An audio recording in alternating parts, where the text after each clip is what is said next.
Hello everyone. आप सभी का फिर से स्वागत है। ये वर्ल्ड ज्योग्राफी एनसीईआरटी का डिस्कशन है। हमारा आज का टॉपिक है जनसंख्या संगठन अध्याय 2। डिस्कशन को स्टार्ट करने से पहले मैं बता दूं इसका पीडीएफ अवेलेबल है। अगर आपको पीडीएफ चाहिए तो Telegram channel, Telegram quiz group या चैनल के कम्युनिटी बॉक्स में जाइए, वहां पर इसके रिगार्डिंग में इंफॉर्मेशन को अपडेट कर दिया गया है। तो चलिए स्टार्ट करते हैं। सबसे पहले अगर बात करें तो जनसंख्या संगठन क्या है। पॉपुलेशन कंपोजिशन, ठीक है, यह किसी भी देश या प्रदेश की कुल जनसंख्या के अध्ययन का मुख्य स्तंभ है, मुख्य पिलर है। इसे जनांकीय संरचना के नाम से भी जाना जाता है। इसके अंतर्गत अगर बात करें तो मानव के मात्रात्मक और गुणात्मक पहलुओं जैसे लिंगानुपात, आयु, साक्षरता और व्यवसाय आदि का अध्ययन किया जाता है। जनसंख्या संगठन के प्रमुख घटक हैं, कौन कौन से हैं? तो लिंग है, आयु है, साक्षरता है और व्यवसाय है। सबसे पहले लिंग संगठन के बारे में डिस्कस करेंगे, सेक्स कंपोजिशन के बारे में। लिंग संगठन या यौन संगठन का मतलब है कि किसी जनसंख्या में स्त्रियों और पुरुषों का सांख्यिकीय अनुपात, यानी पुरुष और स्त्रियों के बीच का अनुपात क्या है, इसकी माप लिंगानुपात या यौन अनुपात यानी सेक्स रेशियो के द्वारा की जाती है। लिंगानुपात का मतलब है किसी देश या प्रदेश की जनसंख्या के सभी आयु वर्गों में महिला जनसंख्या का पुरुष जनसंख्या के सापेक्ष या पुरुष जनसंख्या का महिला जनसंख्या के सापेक्ष निकाला गया अनुपात। लिंगानुपात किसी प्रदेश की सामाजिक आर्थिक विकास के दशाओं में प्रगति का सूचक होता है, जो प्रादेशिक विश्लेषण के लिए उपयोगी साधन है। देखिए, किसी देश में लिंगानुपात अगर बराबर है या अधिक है तो इस बात का सूचक होता है कि वहां पर स्त्रियों की सामाजिक, आर्थिक और राजनीतिक जो दशा है वो काफी बेहतरीन है। उनके साथ कोई भेदभाव नहीं होता है, ठीक है, यानी स्त्रियों को वहां पर नीचा नहीं दिखाया जाता है। उनके साथ काफी मतलब कि अच्छा व्यवहार किया जाता है, उन्हें भी उतना ही अधिकार है जितना पुरुषों को है। तो इस तरह से वह देश आर्थिक विकास की ओर अग्रसर माना जाता है। जिन प्रदेशों में लैंगिक भेदभाव किया जाता है, स्त्री पुरुष के बीच, यानी पुरुषों के अपेक्षा स्त्रियों को नीचा दिखाया जाता है, उनके साथ भेदभाव किया जाता है, हिंसा की जाती है, ठीक है, वहां लिंगानुपात निश्चित रूप से स्त्रियों के प्रतिकूल होता है। उन क्षेत्रों में स्त्री भ्रूण हत्या, यानी स्त्रियों के गर्भ में जो बालिकाएं होती हैं, शिशु होता है, ठीक है, स्त्री शिशु होती है, उनकी हत्या कर दी जाती है। स्त्री शिशु हत्या, स्त्रियों के प्रति घरेलू हिंसा जैसी सामाजिक बुराइयां जो है प्रचलित होती हैं। इसका एक और कारण है कि उन क्षेत्रों में स्त्रियों के सामाजिक आर्थिक जो स्तर है वो निम्न है, अच्छी नहीं है, ठीक है। स्त्रियों और पुरुषों की संख्या किसी देश की महत्वपूर्ण जनांकीय विशेषता होती है। लिंगानुपात के अध्ययन से किसी देश की जनसंख्या वृद्धि दर, लैंगिक समानता और जीवन प्रत्याशा जैसे जनांकीय विशेषताओं की समग्र जानकारी प्राप्त होती है। इसके बाद अगर बात करें तो विभिन्न देशों में लिंगानुपात की गणना कैसे की जाती है। जैसे रूस में लिंग अनुपात को जो है पुरुष या स्त्री की संख्या को कुल जनसंख्या के प्रतिशत के रूप में व्यक्त किया जाता है, यानी पुरुषों की संख्या में जो है वहां के कुल जनसंख्या से भाग दे दिया जाता है और 100 से मल्टीप्लाई कर दिया जाता है, या स्त्रियों की संख्या बटा कुल जनसंख्या गुणे 100।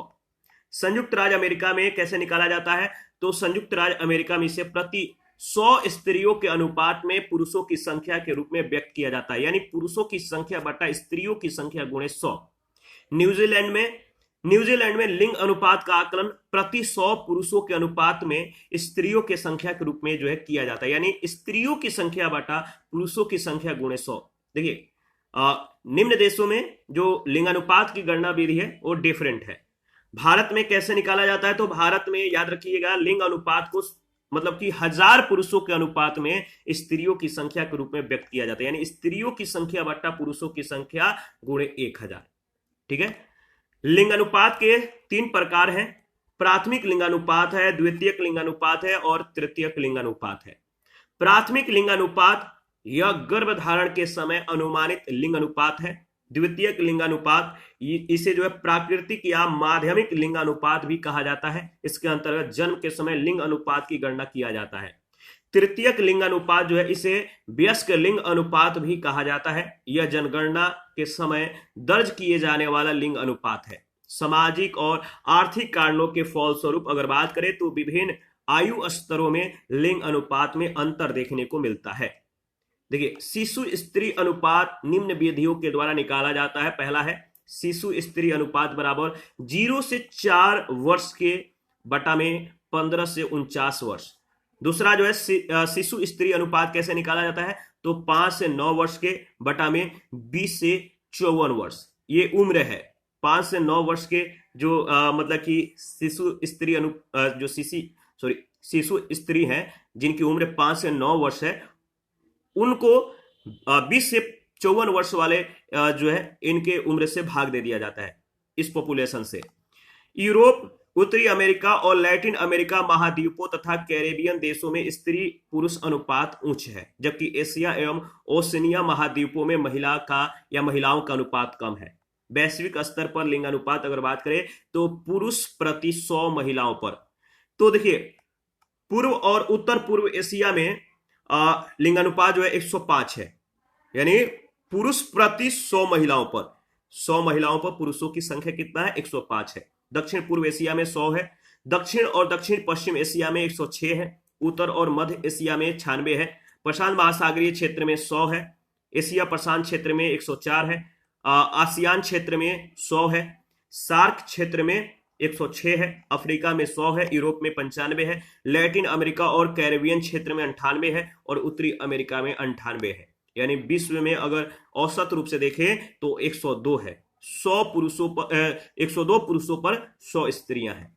सर्वाधिक जनसंख्या वाले शीर्ष 10 देशों में जन्म के समय लिंगानुपात जो है यानी पुरुष प्रति 100 महिलाओं पर, पुरुष प्रति यानी 100 महिलाओं पर पुरुषों की जो संख्या है वो क्या है, 2021 के ये मतलब कि डेटा के अनुसार है। तो जैसे चीन है, इसकी लिंगानुपात 111.80 है, भारत का 107.70 है, यूएसए का 104.80 है, इंडोनेशिया का 106 है, पाकिस्तान का 105.5 है, ब्राजील का 104.50 है। ये सभी लिंगानुपात हैं। नाइजीरिया का लिंगानुपात 103.8 है, बांग्लादेश का 105.9 है, रूस का 105.7 है और मैक्सिको का 103.9 है। वैश्विक रूप से देखें तो 105.8 है। कैसे?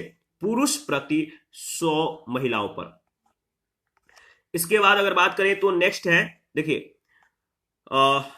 जन्म के समय सर्वाधिक लिंगानुपात वाले जो 6 देश हैं, यानी प्रति 100 पुरुषों पर स्त्रियों की संख्या क्या है, यानी ये 2021 का डेटा है।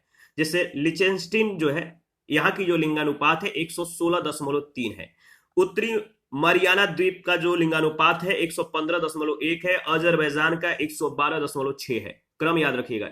इसके बाद चौथा है चीन, इसका लिंगानुपात 111.8 है। ये जन्म के समय सर्वाधिक लिंगानुपात वाले 6 देश हैं। ठीक है, लिचेनस्टीन, उत्तरी मरियाना द्वीप, अजरबैजान, चीन, वियतनाम और आर्मेनिया। और जन्म के समय न्यूनतम लिंगानुपात वाले जो 5 देश हैं, जन्म के समय न्यूनतम लिंगानुपात वाले 5 देश कौन कौन से हैं प्रति 100 पुरुषों पर स्त्रियों की संख्या, ध्यान रखिएगा। तो नामीबिया व जाम्बिया, लिंगानुपात आप देख सकते हैं 101.1 है। क्रम याद रखिएगा, लिंगानुपात जो डेटा है याद रखना कोई जरूरी नहीं है। तो आपको याद रखना है कि जन्म के समय न्यूनतम लिंगानुपात वाले जो 5 देश हैं कौन कौन से हैं, तो नामीबिया व जाम्बिया है, ठीक है, मलावी है, मोजाम्बिक है, इसके बाद गैबोन है, कांगो गणतांत्रिक राज्य व केन्या है। इसके बाद वैश्विक लैंगिक अंतराल रिपोर्ट 2022, इसके बारे में डिस्कस कर लेते हैं। वैश्विक लैंगिक अंतराल रिपोर्ट 2022 जो है जिनेवा में स्थित विश्व आर्थिक मंच वर्ल्ड इकोनॉमिक फोरम के द्वारा 2006 से प्रति वर्ष वैश्विक लैंगिक अंतराल रिपोर्ट जारी की जाती है, जिसमें देश विशेष में महिला पुरुष के बीच विद्यमान असमानता को जो है आनुपातिक रूप में दर्शाया जाता है। आनुपातिक रूप में 31 मार्च 2022 को जारी 16वीं वार्षिक संस्करण रिपोर्ट के अनुसार इस सूचकांक में 146 देशों को शामिल किया गया है। तो विश्व लैंगिक अंतराल सूचकांक के आधार पर शीर्ष 5 देश कौन कौन से हैं, तो पहले स्थान पे आइसलैंड, दूसरे स्थान पे फिनलैंड, इसके बाद नॉर्वे, न्यूजीलैंड और स्वीडन। तो वैश्विक लैंगिक अंतराल सूचकांक के आधार पर शीर्ष 5 देश आइसलैंड है, फिनलैंड है, नॉर्वे है, न्यूजीलैंड है और स्वीडन है। लैंगिक अंतराल सूचकांक के आधार पर निम्नतम 5 स्थान पाने वाले जो देश हैं, यानी जिनकी स्तर निम्न स्तर की है, वो कौन कौन से देश हैं? तो अफगानिस्तान है, पाकिस्तान है, कांगो गणतांत्रिक राज्य है, ईरान और चाड है। तो लैंगिक अंतराल सूचकांक के आधार पर निम्नतम 5 स्थान पाने वाले देश अफगानिस्तान, पाकिस्तान, कांगो लोकतांत्रिक गणराज्य, ईरान और चाड। लैंगिक अंतराल सूचकांक 2022 के अनुसार 146 देशों में भारत को जो अंक प्राप्त हुआ है वो कितना? तो 0.629 है और 135वें स्थान पे है। पोजीशन याद रखिएगा 135वें, जबकि 2021 में यह 156 देशों में 140वें स्थान को प्राप्त किया था। कोविड-19 महामारी के कारण लैंगिक समानता की दशा में होने वाली प्रगति जो है अवरुद्ध हुई है, याद रखिएगा, और महिलाओं पर मंदी का अधिक प्रभाव पड़ा है, जिसे व्यापक रूप से सीसेशन नाम दिया गया है, सीसेशन। इसके बाद वैश्विक लैंगिक अंतराल सूचकांक की गणना के 4 घटक होते हैं। कौन कौन से होते हैं? तो आर्थिक भागीदारी और अवसर, दूसरा शिक्षा की उपलब्धता, तीसरा राजनीतिक सशक्तिकरण और चौथा स्वास्थ्य और उत्तरजीविता। देखिए, वैश्विक लैंगिक अंतराल रिपोर्ट के विभिन्न क्षेत्रों में भारत का जो स्थान है, जैसे आर्थिक भागीदारी और अवसर में 2022 का जो डेटा है, इसमें जो भारत को स्थान दिया गया 143वां और 2021 में 146 था। स्वास्थ्य और उत्तरजीविता में इसका पोजीशन क्या है? तो 2021 में 155, 2022 में 146, 146, यानी 2022 वाला जो डेटा है इसको ध्यान में रखिएगा। शैक्षणिक उपलब्धि के मतलब कि अगर बात करें तो इसमें भारत का जो स्थान प्राप्त है शैक्षणिक उपलब्धियों में वो है 114 2021 में, और 2022 में 107वां। राजनीतिक सशक्तिकरण में भारत को जो लैंगिक मतलब कि वैश्विक लैंगिक अंतराल के रिपोर्ट के आधार पे जो पोजीशन दिया गया है वो है 2021 में 51 और 2022 में 48वां। आयु संगठन, एज कंपोजिशन के बारे में डिस्कस कर लेते हैं। जन्म तिथि और जनगणना तिथि के बीच के अंतराल को आयु कहा जाता है, एज कहा जाता है। आयु को पूर्ण वर्ष में प्रदर्शित किया जाता है। जनसंख्या संगठन का यह एक महत्वपूर्ण सूचक है। आयु संगठन किसी प्रदेश की जनसंख्या की जैविक और शारीरिक विशेषताओं को दर्शाती है, क्योंकि यह मनुष्य की आयु उसकी आवश्यकताओं, कार्य क्षमता और विचारों आदि को प्रभावित करती है। आयु मानव के सक्षमता का सूचक होती है। देखिए, जो बच्चे कार्य कर सकते हैं वो मतलब कि बड़े होने पर उनमें वो मतलब कि क्षमता नहीं रह जाती, यानी बच्चे अपने लेवल पे काम करते हैं, कम वर्क करते हैं, लेकिन जैसे जैसे वो बड़े हो जाते हैं हाई लेवल के वर्क करते हैं, उनकी बौद्धिक या कार्य क्षमता या जो शारीरिक क्षमता है वो काफी बढ़ जाती है। जैसे बूढ़े होते जाते हैं उनकी कार्य क्षमता यानी जो कार्य करने की जो क्षमता होती है, पावर होती है, वो घटती चली जाती है। तो आयु जो है ये काफी महत्वपूर्ण होता है, किसके लिए? तो कार्य क्षमता, विचारों और आवश्यकताओं को ये काफी प्रभावित करता है। ठीक है, तो यह किसी देश की जनसंख्या में विभिन्न आयु वर्गों में लोगों की संख्या को प्रदर्शित करती है। देखिए, एज स्ट्रक्चर भी इसे कहते हैं। आयु संबंधी आंकड़ों के विश्लेषण की 3 विधियां हैं। ये विधियां कौन कौन से हैं? तो आयु वर्ग है, आयु पिरामिड है और आयु सूचकांक है। देखिए, आयु वर्ग यानी एज ग्रुप के बारे में अगर बात करें तो सामाजिक, आर्थिक और जनांकीय दृष्टि से 0 से 14 वर्ष और 15 से 60 वर्ष।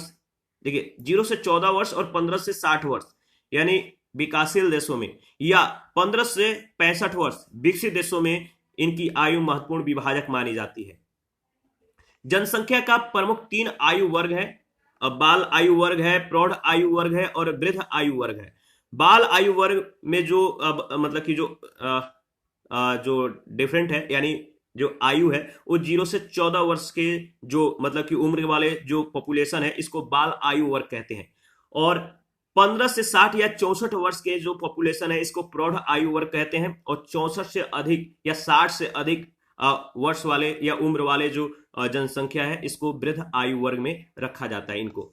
तो इसको ध्यान में रखिएगा। ठीक है, इसके बाद अगर बात करें तो बाल आयु वर्ग, यंग एज ग्रुप क्या है? ठीक है, इस वर्ग में यानी जो बाल आयु वर्ग है इसमें जो पॉपुलेशन है इनके जो उम्र है 0 से 14 वर्ष के आयु के बच्चे इनमें सम्मिलित होते हैं। शैनबर्ग के अनुसार अगर बात करें तो किसी देश में बाल आयु वर्ग की जनसंख्या 40% से अधिक है तो उस देश की जनसंख्या प्रगतिशील है। ठीक है, क्योंकि यह पूर्व कार्यबल प्री वर्किंग फोर्स होती है, यह आर्थिक रूप से अनुत्पादक वर्ग है जो भोजन, वस्त्र, मकान, स्वास्थ्य, शिक्षा आदि के लिए जो है युवा व प्रौढ़ जनसंख्या पर निर्भर रहता है। विकासशील देशों में अधिकांश आश्रित जनसंख्या इसी आयु वर्ग में सम्मिलित होती है। किसी देश की कुल जनसंख्या में बाल आयु वर्ग की जनसंख्या 20% से कम होने पर उस देश की जनसंख्या अप्रतिगामी होती है। वे देश जहां पर जन्म दर उच्च है वहां बाल आयु वर्ग का अनुपात अधिक होता है, तथा जहां जन्म दर निम्न है वहां बाल आयु वर्ग का अनुपात कम होता है, और इस प्रकार जन्म दर और बाल आयु वर्ग के अनुपात में सीधा संबंध होता है। संयुक्त राज्य अमेरिका, कनाडा, पश्चिमी यूरोपीय देश, ऑस्ट्रेलिया आदि विकसित देशों में जन्म दर निम्न होने तथा जीवन प्रत्याशा उच्च होने के कारण बाल जनसंख्या का आकार और अनुपात जो है कम है। इसके विपरीत अल्प विकसित और विकासशील देशों में इसका आकार विशाल और अनुपात उच्च पाया जाता है। अफ्रीका, एशिया, लैटिन अमेरिका के अधिकांश देशों में बाल आयु वर्ग की जनसंख्या का आकार अति विशाल है, काफी ज्यादा है। दूसरा है प्रौढ़ आयु वर्ग, अडल्ट एज ग्रुप। देखिए, यह बाल आयु वर्ग की ऊपरी सीमा यानी 15 वर्ष से लेकर वृद्ध आयु वर्ग के निचली सीमा यानी 60 वर्ष या विकसित देशों में 65 वर्षों तक है।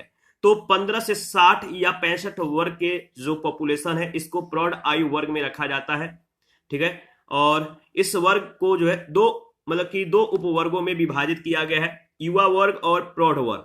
युवा वर्ग में 15 से 39 वर्ग के जो 15 से 39 वर्ष के जो लोग हैं, जो पॉपुलेशन है, ये युवा वर्ग में आते हैं, और जो 40 से 64 वर्ष के लोग हैं ये प्रौढ़ वर्ग में आते हैं। युवा वर्ग के बारे में अगर बात करें तो ट्रिवार्था के अनुसार युवा वर्ग सर्वाधिक क्रियाशील, आर्थिक रूप से उत्पादक, जैविक दृष्टि से सर्वाधिक प्रजननशील और जनसांख्यिकीय रूप से सबसे अधिक संचरणशील है। प्रौढ़ वर्ग के बारे में अगर बात करें तो प्रौढ़ वर्ग उत्पादक वर्ग है। विकासशील देशों में इस वर्ग जो ये वर्ग है प्रौढ़ वर्ग, तो विकासशील देशों में इस वर्ग की अधिकतम आयु समानता 59 वर्ष मानी जाती है, क्योंकि वहां जीवन स्तर और जीवन प्रत्याशा अपेक्षाकृत कम होती है। इस वर्ग पर अन्य दो आयु, याद रखिएगा, अन्य दो जो आयु वर्ग हैं, जो मतलब एज ग्रुप है, जैसे बाल और वृद्ध लोग, इनके पालन पोषण का इन पर भार होता है। यह आयु वर्ग प्रवास परक होता है। इसी प्रकार उच्चतम जीवन प्रत्याशा वाले विकसित देशों में प्रौढ़ आयु वर्ग यानी सामान्यतः 40 से 64 वर्ष जो है माना जाता है, क्योंकि यहां जीवन स्तर और जीवन प्रत्याशा दोनों ही उच्च होते हैं। इसके बाद है वृद्ध आयु वर्ग। आयु के आधार पर जनसंख्या के 3 वृहत वर्गों में अंतिम वर्ग वृद्ध जनसंख्या का है। इस वर्ग को प्रवर या वरिष्ठ नागरिक वर्ग भी कहा जाता है। इस आयु वर्ग में लोगों का अनुपात जनांकीय संक्रमण चक्र के क्रमशः पूर्ण होने के क्रम में बढ़ता जाता है। विकसित देशों में 65 वर्ष या अधिक आयु वर्ग या विकासशील देशों में 60 या अधिक आयु वर्ग के जनसंख्या को वृद्ध यानी ओल्ड एज में रखा जाता है। देखिए, विश्व में 11% जो जनसंख्या है वो 60 वर्ष के आयु से अधिक है। वृद्धों के आयु के इस अंतर से विकसित और विकासशील देशों के जीवन स्तर के बीच जो है स्पष्ट अंतर होता है। सैंडबर्ग के अनुसार इस आयु वर्ग में 8% से कम जनसंख्या होने पर इसे प्रतिगामी जनसंख्या, 16% से अधिक होने पर इसे अप्रतिगामी जनसंख्या कहते हैं। देखिए, चूंकि यह वर्ग जो है डाइंग पॉपुलेशन के रूप में होती है, ठीक है, और यह एक निर्भर जनसंख्या है, इनकी कार्य शक्ति जो है क्षीण हो जाती है, ये मतलब कि उत्पादक वर्ग में नहीं आते हैं, ये डिपेंडेंट पॉपुलेशन होता है। वृद्ध होती जनसंख्या जो है, जनसंख्या का वृद्ध होना एक ऐसी प्रक्रिया है जिसे बुजुर्ग जनसंख्या का अंश कुल जनसंख्या के अनुपात में अधिक हो जाता है। 20वीं शताब्दी की ये नई परिघटना है। विश्व के प्रमुख देशों में विभिन्न आयु वर्ग की जो जनसंख्या प्रतिशत में दिया गया है, जैसे चीन की 0 से 14 वर्ष वाले जो पॉपुलेशन है परसेंटेज कितना है 17.2, 15 से 59 वर्ष वाले पॉपुलेशन की जो परसेंटेज है 67.6 है। 60 वर्ष वाले जो पॉपुलेशन है इनकी परसेंटेज जो है चीन में कितनी है तो 15.2, और 80 वर्ष वाले जो है 1.6। इसी तरह जापान के डेटा को एनालिसिस कर सकते हैं, भारत के डेटा को, अमेरिका, ब्रिटेन, जर्मनी, फिनलैंड, ठीक है। इसके बाद मैक्सिको, मिस्र, इथियोपिया, नाइजीरिया, नाइजर और संयुक्त अरब अमीरात के डेटा को भी आप एनालिसिस कर सकते हैं। विश्व के संदर्भ में अगर बात करें तो 0 से 14 वर्ष वाले जो पॉपुलेशन है विश्व में, इनकी जो परसेंटेज है 26.1 है। इसके बाद 15 से 59 वर्ष वाले पॉपुलेशन की जो परसेंटेज है 61.7 है। 60 वर्ष वाले की 12.3 है, और आपका जो 80 वर्ष वाले जो पॉपुलेशन है इनकी विश्व में जो मतलब की परसेंटेज है वो है 1.7, याद रखिएगा। इसके बाद अगर बात करें तो देखिए, विश्व के अधिकांश विकसित देशों में उच्च आयु वर्ग में बढ़ी हुई जीवन प्रत्याशा के कारण वृद्ध आयु वर्ग की जनसंख्या बढ़ गई है।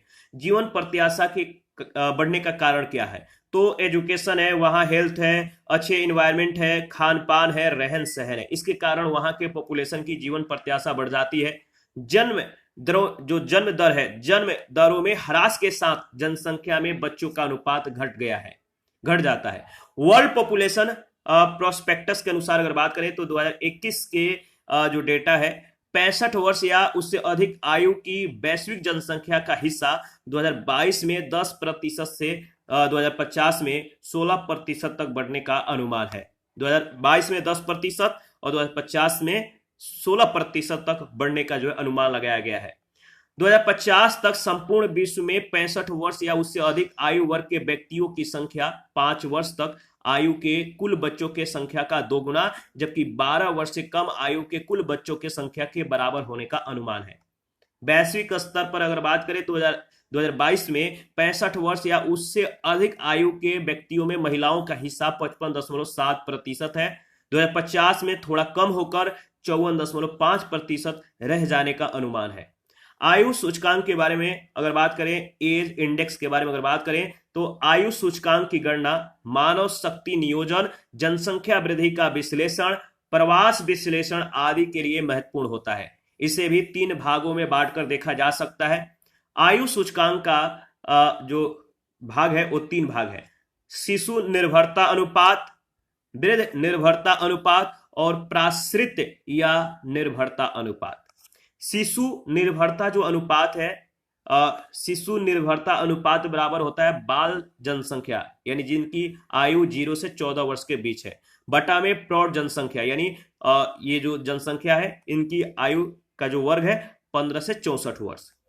इसके बाद दूसरा है वृद्ध निर्भरता जो अनुपात है वो कैसे निकलता है, तो वृद्ध जनसंख्या बटा प्रौढ़ जनसंख्या। वृद्ध जनसंख्या 64 प्लस वाले होते हैं और प्रौढ़ जनसंख्या 15 से 64 वर्ष के बीच वाले होते हैं। ठीक है। इसके बाद प्राश्रित या निर्भरता जो अनुपात है, बाल जनसंख्या और वृद्ध जनसंख्या को जोड़कर प्रौढ़ जनसंख्या में भाग दे दिया जाएगा तो निर्भरता अनुपात निकल आएगा।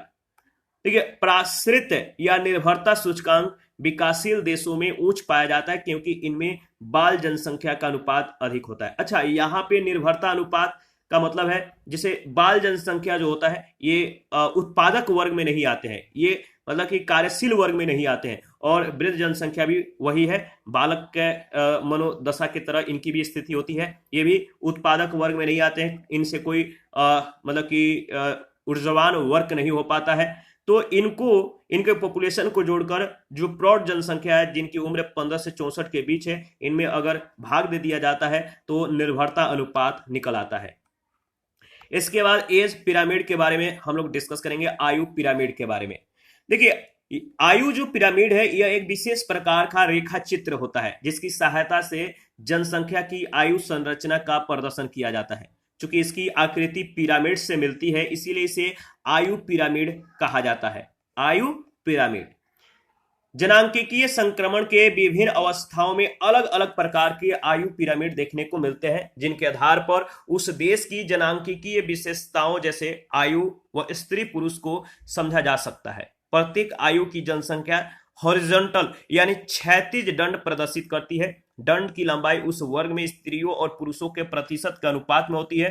पुरुषों को बाएं और स्त्रियों को दाएं और ऊर्ध्वाधर दिखाया जाता है, वर्टिकल में दिखाया जाता है। तो आप देख सकते हैं जनसंख्या पिरामिड, ठीक है, ये है 4% से कम यानी जिनकी उम्र 59 प्लस है।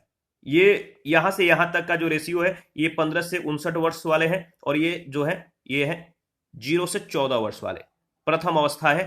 इसके बाद आप यहां पे देख सकते हैं द्वितीय अवस्था में क्या होता है। इसके बाद यहां पे आप देख सकते हैं तृतीय अवस्था भी आप यहां पे देख सकते हैं कैसे किस तरह से पिरामिड बनता है। इसके बाद लिटरेसी के बारे में अगर बात करें, साक्षरता के बारे में, तो साक्षरता जनसंख्या की गुणात्मक विशेषता है। अतः किसी देश में साक्षरता जनसंख्या का अनुपात जो साक्षरता जनसंख्या का अनुपात है उसके सामाजिक आर्थिक विकास का यह सूचक होता है। इसे साक्षरता से क्या होता है कि उस देश के लोगों के रहन सहन, महिलाओं की सामाजिक स्थिति, शैक्षणिक सुविधाएं और सरकार की नीतियों की जो है प्रभावशीलता का पता चलता है। साक्षरता जो दर है यह किसी देश या प्रदेश के कुल जनसंख्या में साक्षर व्यक्तियों के प्रतिशत को जो है दर्शाती है, याद रखिएगा। इसके बाद अगर बात करें तो देखिए न्यूनतम पुरुष और महिला साक्षरता वाले जो देश हैं, जैसे कुल साक्षरता में आप देख सकते हैं कि पुरुष साक्षरता और महिला साक्षरता का परसेंटेज कितना है। जैसे नाइजर में कुल साक्षरता 19.1% है, जिसमें पुरुष 27.3 और महिला साक्षरता नाइजर में जो है 11% है। गिनी में, इसके बाद दक्षिणी सूडान, इसके बाद बुर्किना फासो, इसके बाद अफ्रीकी गणराज्य, ये आप देख सकते हैं। इसके बाद अफगानिस्तान, दक्षिणी सूडान, इसके बाद माली, ठीक है। इन सभी की जो साक्षरता रेशियो है आप एक बार देखकर आगे बढ़िएगा। इसके बाद अगर बात करें तो देखिए संयुक्त राष्ट्र संघ के जनसंख्या आयोग के अनुसार 15 वर्ष या इससे अधिक आयु वर्ग का व्यक्ति यदि एक सरल कथन को समझकर पढ़ व लिख सकता है तो वह साक्षर माना जाएगा। यानी संयुक्त राष्ट्र संघ के जनसंख्या आयोग के अनुसार अगर बात करें तो 15 वर्ष या इससे अधिक आयु वर्ग के जो व्यक्ति हैं, अगर एक मतलब कि सरल से आसान से कथन को समझ लेता है, पढ़ लेता है, उसको लिख लेता है तो वह साक्षर है। भारत में साक्षरता दर 7 वर्ष से अधिक आयु वर्ग वाले जनसंख्या के उस प्रतिशत को सूचित करती है जो पढ़ लिख सकता है। यानी 7 वर्ष से अधिक जनसंख्या वाले जो लोग हैं, 7 वर्ष से अधिक पॉपुलेशन है या 7 वर्ष से अधिक जो व्यक्ति हैं, अगर वो पढ़ लिख लेता है तो वो साक्षर में गिना जाएगा, जिसमें मतलब कि समझ के साथ अंक गणितीय परिकल्पना करने या परिकलन करने की योग्यता उसमें निहित हो। आर्थिक संगठन या व्यवसायिक संरचना के बारे में अगर बात करें तो जनसंख्या की व्यवसायिक संरचना का तात्पर्य कुल कार्यशील जनसंख्या, वर्किंग पॉपुलेशन का विभिन्न व्यवसाय या व्यवसायिक वर्गों में वितरण से है। किसी निश्चित आर्थिक कार्य के अंतर्गत सक्रिय जनसंख्या के अनुपात वितरण को व्यवसायिक संरचना कहते हैं। 15 से 59 वर्ष के आयु वर्ग के सभी व्यक्ति सक्रिय जनसंख्या या कार्यशील जनसंख्या के श्रेणी में आते हैं। देखिए पारिश्रमिक युक्त व्यवसाय या कार्यों में संलग्न तथा इन्हीं कार्यों से जीविकोपार्जन करने वाली जनसंख्या को कार्यशील जनसंख्या या सक्रिय जनसंख्या कहा जाता है। कार्यशील आयु से कम आयु के बच्चे, वृद्ध, सेवामुक्त कर्मचारी, गृहिणियां, विद्यार्थी आदि जो अपने जीवन यापन के लिए किसी आर्थिक कार्यों में संलग्न नहीं है, सक्रिय जनसंख्या से अलग रखे जाते हैं। किसी देश के आर्थिक विकास के स्तर और उसकी व्यावसायिक संरचना में घनिष्ठ संबंध होता है, गहरा संबंध होता है। संयुक्त राष्ट्र संघ ने निम्नलिखित व्यावसायिक वर्गों की पहचान की है। जैसे जो ऑक्यूपेशनल जो ग्रुप है, यानी व्यावसायिक जो वर्ग है, जैसे प्राथमिक वर्ग में कृषि आते हैं, ठीक है, मत्स्यन, आखेट, वानिकी। द्वितीय वर्ग में निर्माण उद्योग और शक्ति उत्पादक, ठीक है, और तृतीय वर्ग में परिवहन, संचार, व्यापार और सेवाएं आते हैं। चौथे वर्ग में प्रशासनिक निर्णय, चिंतन और शोध का कार्य आता है। आर्थिक विकास की प्रारंभिक अवस्था में जहां आर्थिक विकास कम हुआ होता है, वहां की अधिकांश जनसंख्या प्राथमिक व्यवसाय में कार्यरत होती है। यानी जो देश है, मतलब कि कह सकते हैं कि बहुत ज्यादा डेवलप नहीं है, यानी वो डेवलपमेंट कर रही है धीरे धीरे, यानी ये जो जनसंख्या यहाँ की, मतलब कि इनका विकास कम हुआ है, वहां की जो डेवलपमेंट है ना के बराबर है, धीरे धीरे बढ़ रहा है, तो वहां की जो जनसंख्या है वो प्राथमिक व्यवसायों में कार्यरत रहती है, यानी कृषि में, मत्स्यन में, ठीक है, आखेट, वानिकी में ये जो है संलिप्त रहती हैं। किंतु अर्थव्यवस्था जैसे जैसे आर्थिक विकास के पथ पर अग्रसर हो जाती है, अर्थव्यवस्था जो है काफी डेवलप होने लगता है। मतलब कि वहां के यानी उन क्षेत्र या देश या उस समाज में अगर डेवलपमेंट होने लगता है, वो लोग विकसित होने लगते हैं, तो प्राथमिक व्यवसायों में संलग्न व्यक्तियों का अनुपात घट जाता है। द्वितीयक तृतीयक व्यवसाय में लगे हुए व्यक्तियों का अनुपात बढ़ता जाता है, ठीक है। और इसी के साथ अगर बात करें तो हमारा आज का जो सेशन है समाप्त होता है। नेक्स्ट सेशन में हम लोग जनसंख्या वृद्धि और सिद्धांत के बारे में डिस्कस करेंगे। तो आप अपना प्रतिक्रिया देते रहिए, आपके प्रतिक्रियाओं का हमें बेसब्री से इंतजार रहता है। जिन लोगों ने Telegram channel, Telegram quiz group, Facebook page, Instagram को ज्वाइन नहीं किया, वीडियो के डिस्क्रिप्शन बॉक्स में उसका लिंक है, आप ज्वाइन कर सकते हैं। जो टेलीग्राम चैनल या जो टेलीग्राम क्विज ग्रुप है, इसको आप जरूर ज्वाइन कीजिए। वहां पे रोज जो है current affair, new update, GS से रिलेटेड अपडेट जो है दिए जाते हैं, तो आप ज्वाइन कीजिए। थैंक यू, मिलते हैं नेक्स्ट सेशन में।